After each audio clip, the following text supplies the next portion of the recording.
Yo, hello guys. Welcome back to another video. But today, this one is gonna be another short one. I'm wondering, how am I supposed to make one of these videos a short? Well, it's simple. Not really. The other YouTubers do it, so why can't I give it a try? So, no, I'm not just gonna sit here and walk around this place that I built.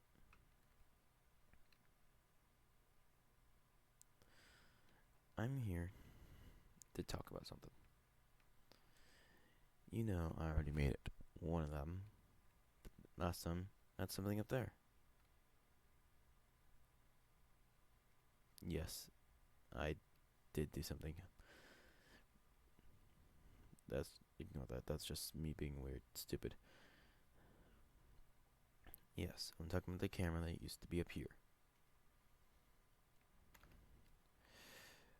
And so, you know what that means.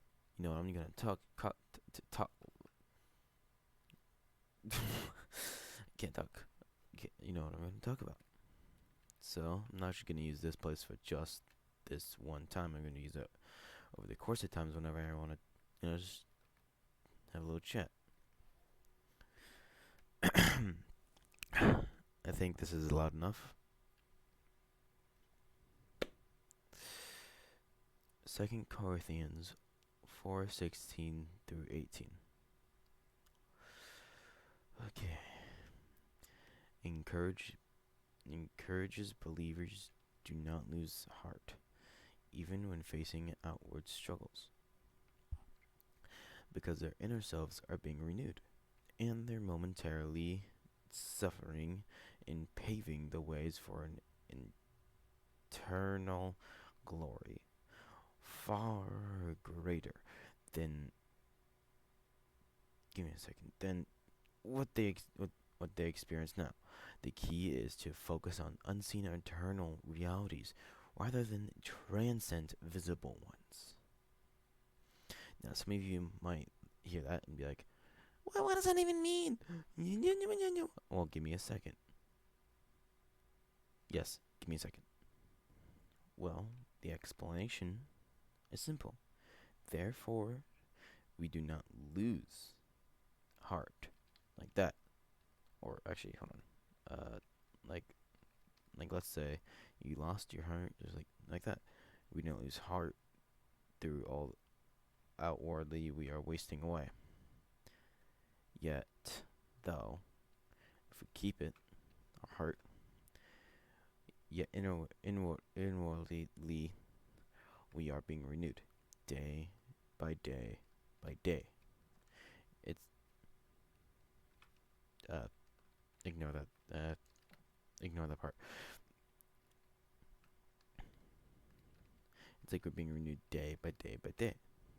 It's like, let's say this thing is getting upgraded every day, like learning.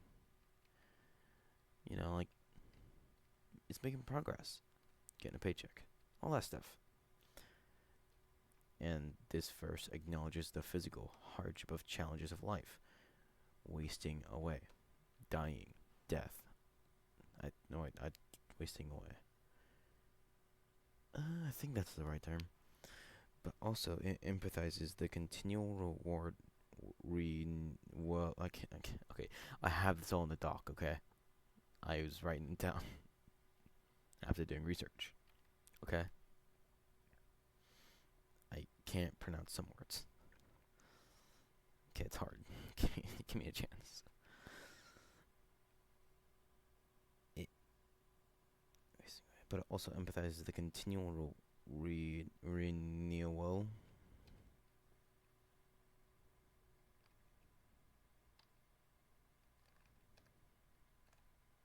That word.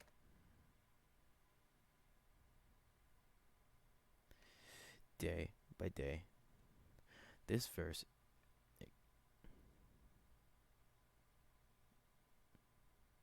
of okay, that word renewal of the inner spirit through God's grace. That's what it means. If you don't know what that means, Just give me a second, because I can easily, well, maybe not easily, but tell you possibly kind of,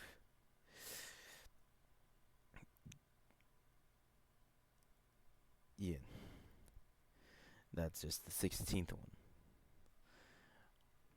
Don't know more, gonna kind of get a better explanation because that's all I could do. 2 Corinthians 4:17's meaning, well, explanation, for our light and momentarily troubles, we are achieving for us an eternal glory that far outweighs them all. This verse highlights the perspective shift. Is that a hole in my floor? No, it isn't. Perspective shift. While the current sufferings are temporarily seemingly small, they are all actually preparing believers for an eternal glory that is immersively greater. Now, uh,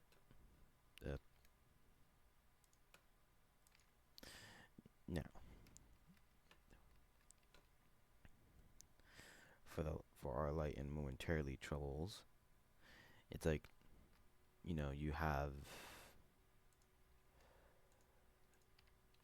to give a wooden tool, that's momentarily troubling you for the first night. So it's just momentarily until the next night where you can just like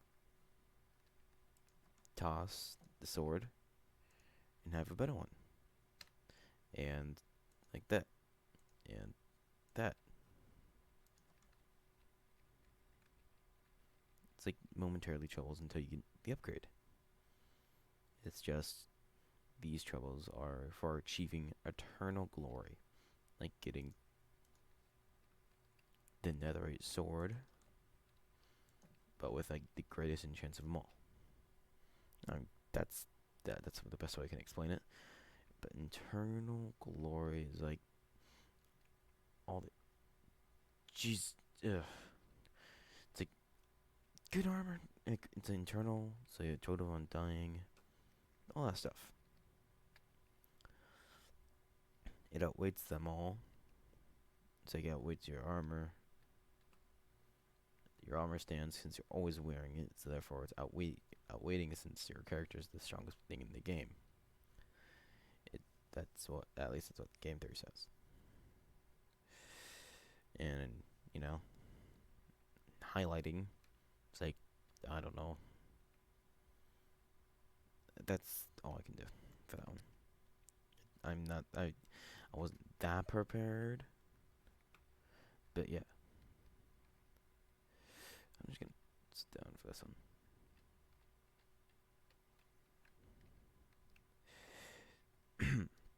2 Corinthians 4:18. So we fix our eyes not on what is seen, but on what is unseen. Since what is seen is transcendent, but what is unseen is internal.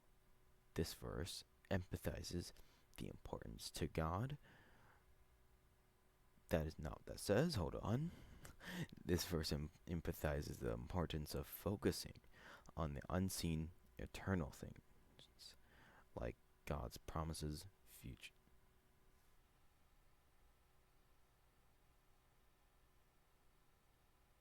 As I was saying, like God's promises, future, and glory. Now, rather than being consumed by the temporarily visibly suffering. That sounds like I said more, but that was all, literally. Let me make it better. Rather than being consumed by the temporarily visibly suffering. Now, the key themes in these verses are like, hold on. Inward renewal, eternal perspective, suffering as means of growth, and not losing heart. As I already explained, the not losing the heart thing, by throwing the heart over here to the right of my seat, and the suffering of means of growth is like starting from wood and leather and making it all the way to enchanted netherite. An internal perspective is like building.